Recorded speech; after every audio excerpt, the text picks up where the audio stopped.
fucking beast!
Over there!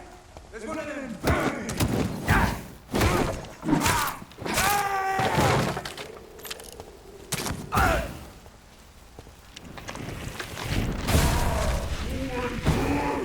The power of the Lord commands you!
It's locked, all right. I wonder why the Goswicks came here in the first place.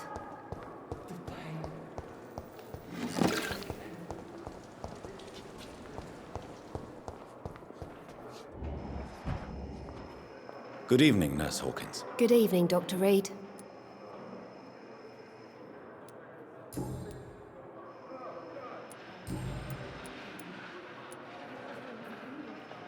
What can you tell me about the recent commotion in the hospital? Everybody's afraid. Death has always been a frequent visitor. But murder? How can we cope with that? As a nurse at this hospital, it is your duty to deal with these things as best you can. Yeah. Until it's my turn to have blood spread all over the walls. I entered the room first, Dr. Reed. I've seen what that monster did to the woman.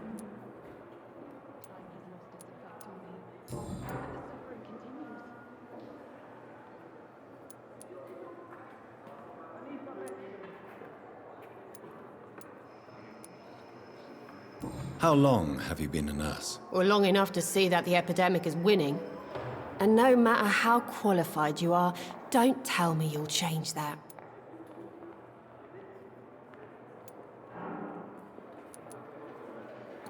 I don't like your attitude, Nurse Hawkins. Pessimism can be as lethal as the epidemic in times like these. Sorry, Doctor. I don't want to sound bitter, but I'm just too tired to give a pep talk like Nurse Brannigan. How is the Pembroke staff coping with the epidemic? Well, not well. Milton, the ambulance driver, is even more grumpy than usual, especially concerning doctors.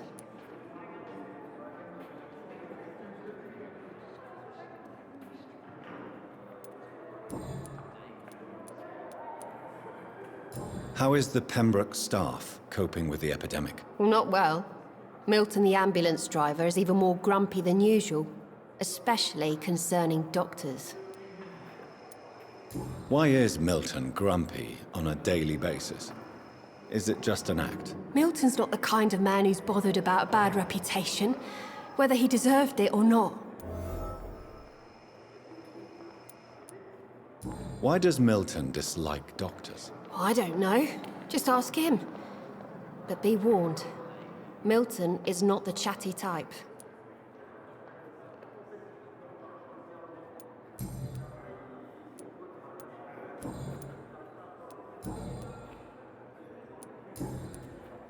Goodbye, Nurse Hawkins.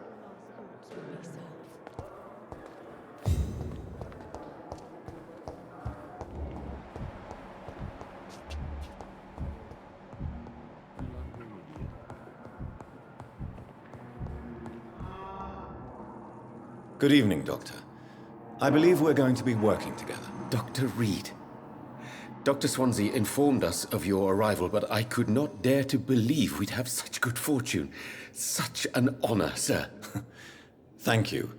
And you are? I am Thoreau Strickland, Dr. Thoreau Strickland. I'm a great admirer of your work, Dr. Reed.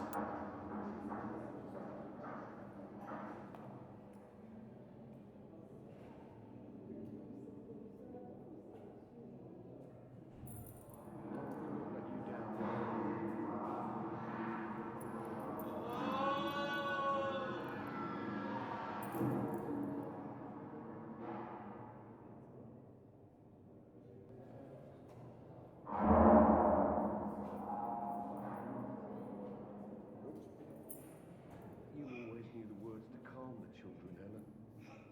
As for me, what a blundering idiot.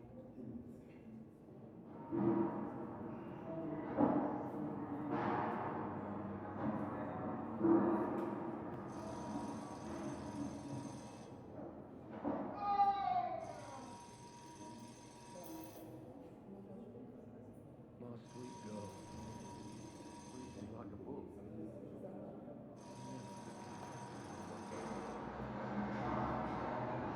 forget.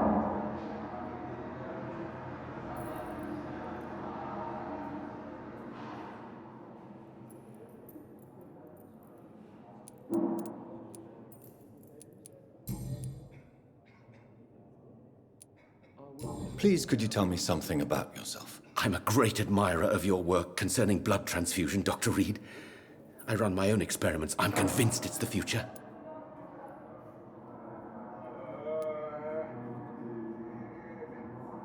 What made you choose to be a doctor? I'm not ashamed to admit you and your work have inspired me. I am honored to have the opportunity to work by your side.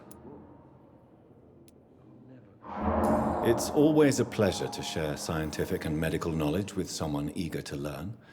I'll be glad to help you if I can.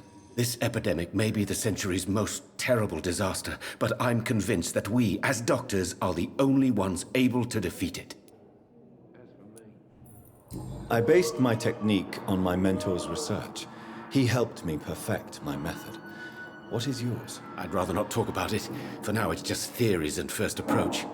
My process is purely experimental and unsuccessful. As long as you're cautious and methodical, you may remain empty-handed, but you won't fail. You're not the first one to warn me, but I am convinced knowledge is the main weapon against the ravages of this epidemic.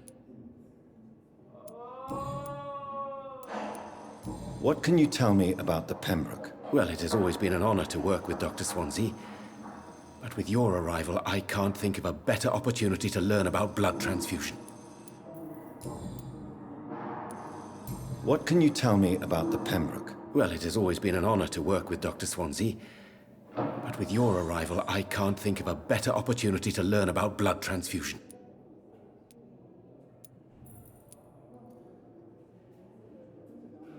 You seem quite optimistic.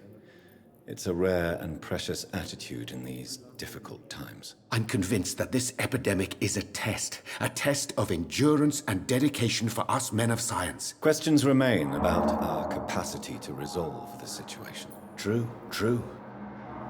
Last summer, during the first wave of the epidemic, I used to joke with Milton about the extra work.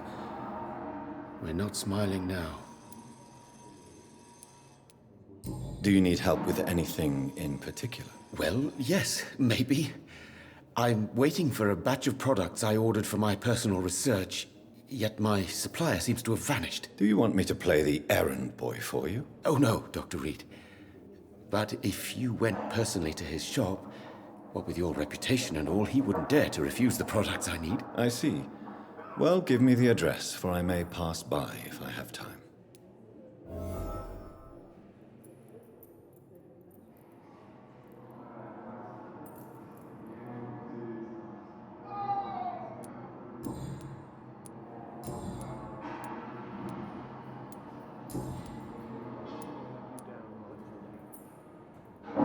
Tell me, Thoreau, what's the real cause of your dislike for Dr. Ackroyd? He refuses to admit that your blood transfusion technique is the only way to save Mr. Fiddick.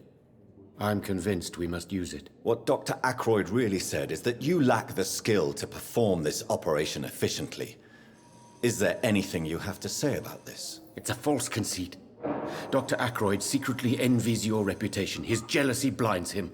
I'm not the real target here.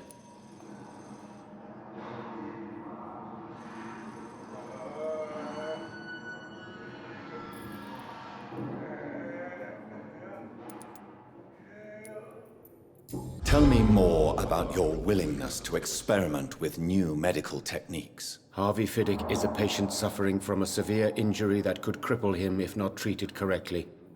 I'm convinced your blood transfusion technique could help him. What is it you really want? To save him, or to prove your point? Fair question. I want nothing but to save my patient, Dr. Reed. Especially since I know Mr. Fiddick's story.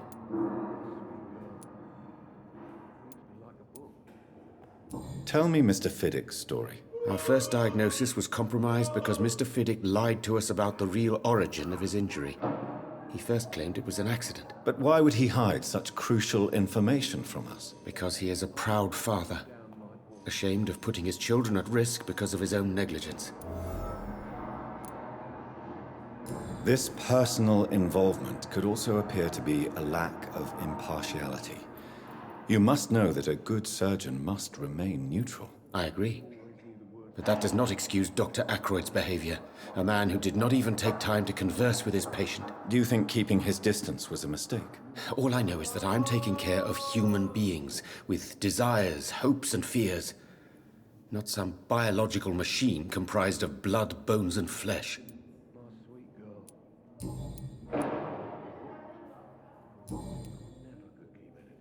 Goodbye, Dr. Strickland.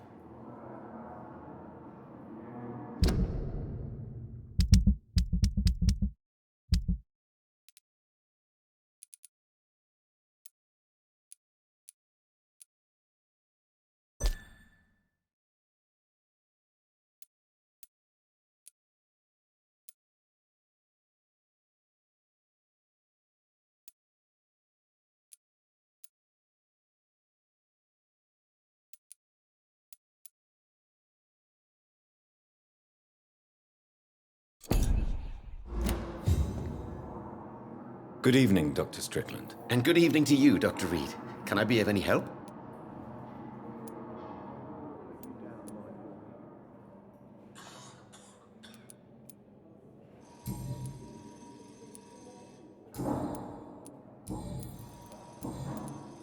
Can you tell me anything about the recent commotion in the hospital? I'm sure it was not your fault, Dr. Reed. My fault? What do you mean? Oh, nothing. It's just... I heard it was you who brought the murderer inside our walls. But you couldn't know, could you?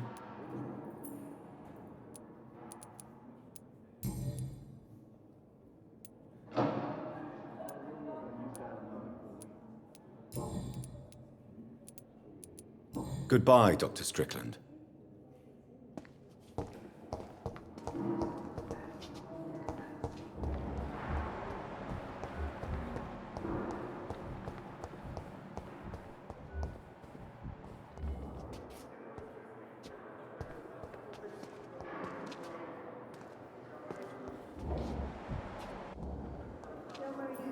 Good evening, sir. I'm Dr. Reed.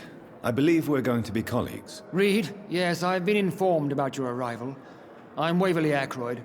Welcome aboard, I suppose. Does my arrival inconvenience you in some way, Dr. Ackroyd? Let us just say that I don't particularly share Dr. Swans's enthusiasm for hiring you. What we need here are reliable professionals, not overrated dabblers.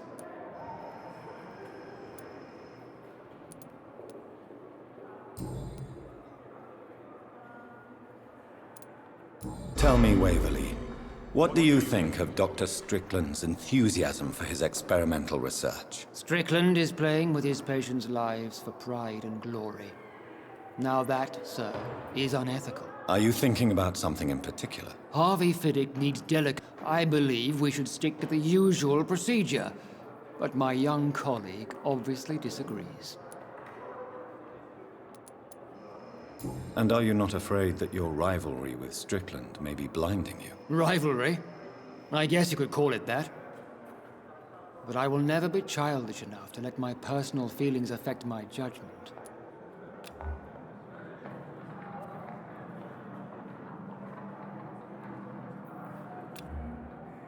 Do you need my assistance? Don't be ridiculous.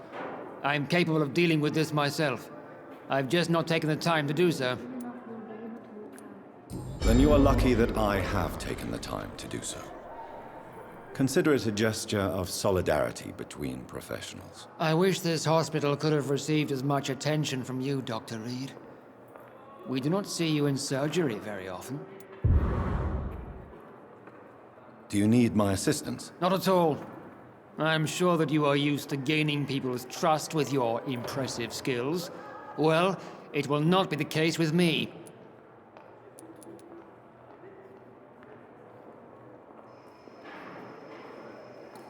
Do you need my assistance? Not at all. I'm sure that you are used to gaining people's trust with your impressive skills. Well, it will not be the case with me.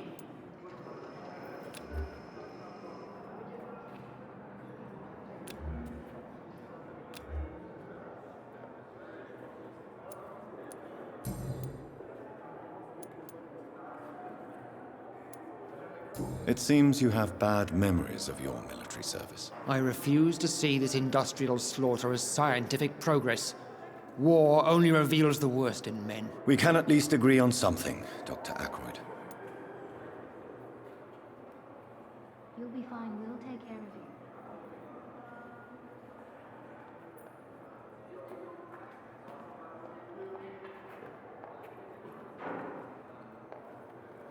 you. I don't know what you've heard about me, but I have already proved my value as a practitioner. I don't question your skills, Dr. Reed, but your motive. Is it money, fame, or are you truly dedicated? And what exactly is that supposed to mean? I served in the war just like you. But unlike you, I did not use the wounded to play the modern sorcerer. Be careful what you insinuate, Dr. Ackroyd. I only want you to admit you used those men to improve your theories.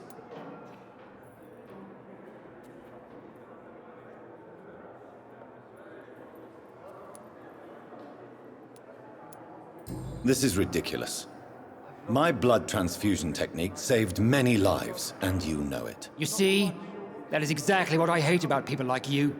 You avoid this kind of accusation instead of facing reality.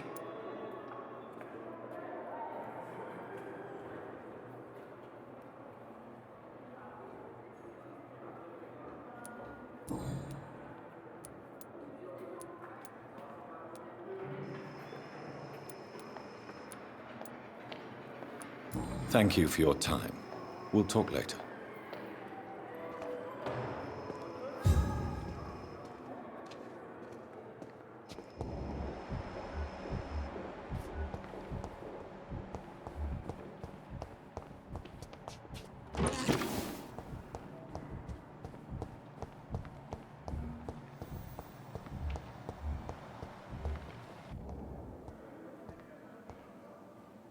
Good evening, Nurse Hawkins. Good evening, Dr. Reed.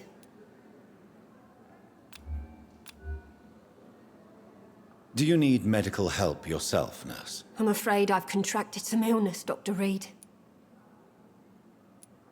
Not under my watch, Nurse. Take this. You'll feel better. Thank you, Dr. Reed. Goodbye, Nurse Hawkins.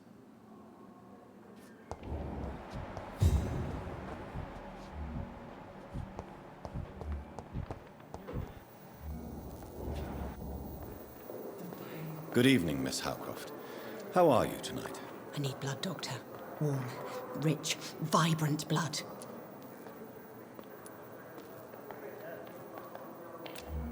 Do you require my services, Miss Howcroft? My condition cannot be understood by you, mortal.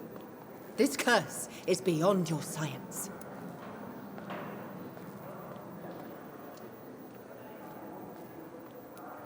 I will come and check on you later. I'll leave you, Mistress of the Dark, to your nocturnal activities.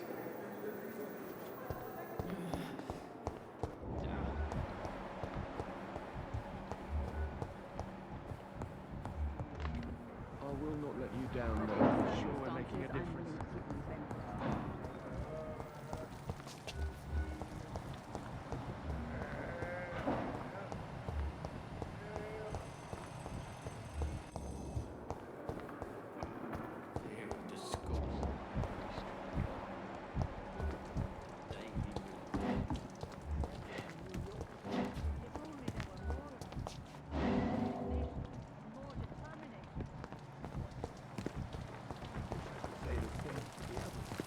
Look exhausted. You're pushing yourself too hard.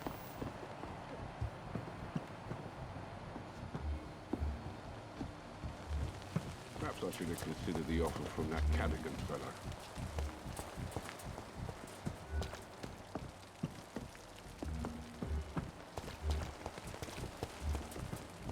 It's safer here than anywhere else in the East End.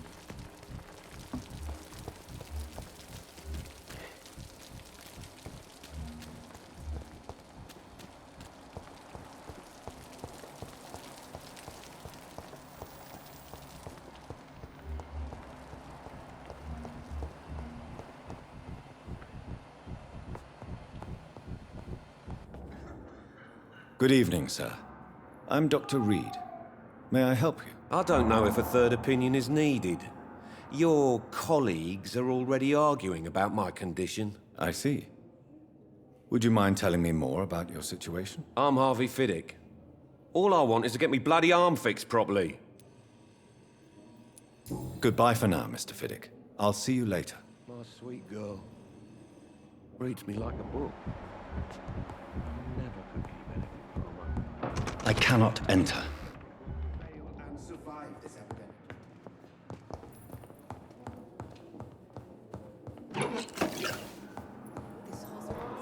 I will not let you down, my boy.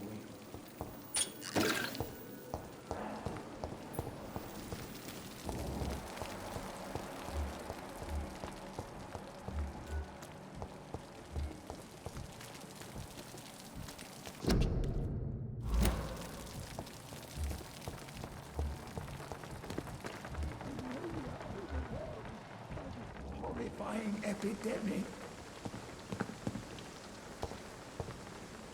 Oh, Jonathan, I cannot believe my eyes. Poor woman. Butchered by some savage scowl.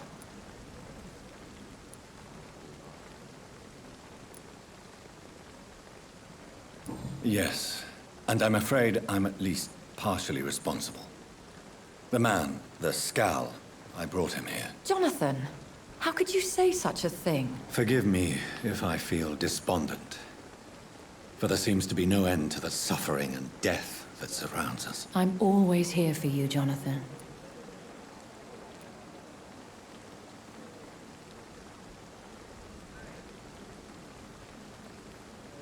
What do you know of Ascalon? I was threatened by a creature, a vampire in Whitechapel, stating I had to obey the law of conduct. What more can you tell me about him? He was bigger than a man. Huge, in fact. He seemed to radiate violence. I thought he was going to tear me apart. Then he vanished. Fergal, the executioner of Ascalon. You were fortunate he was not after you, but rather out doing his master's bidding. What is Ascalon? The Ascalon Club are the most powerful vampires in Britain and exert tremendous influence. Take my advice and stay well away. I have experienced a certain difficulty when faced with holy symbols or trying to enter religious buildings. Have you? Now that's quite a question. I don't know why, but yes, it has happened to me.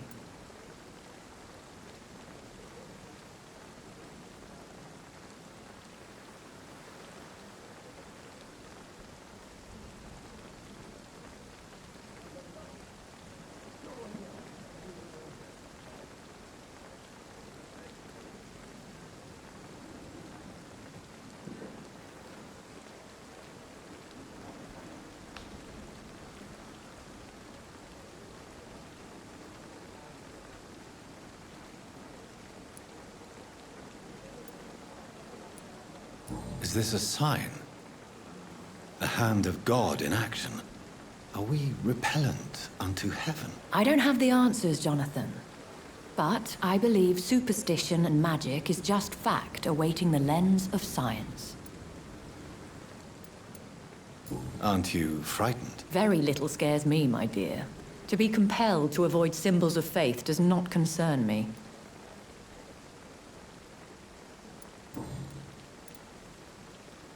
Have you embraced this woman, like the other patient, this Mr. Renfield? Her name was Amelia. And no, I did not kill her. I vowed a very long time ago that I would never take another life, unless they ask.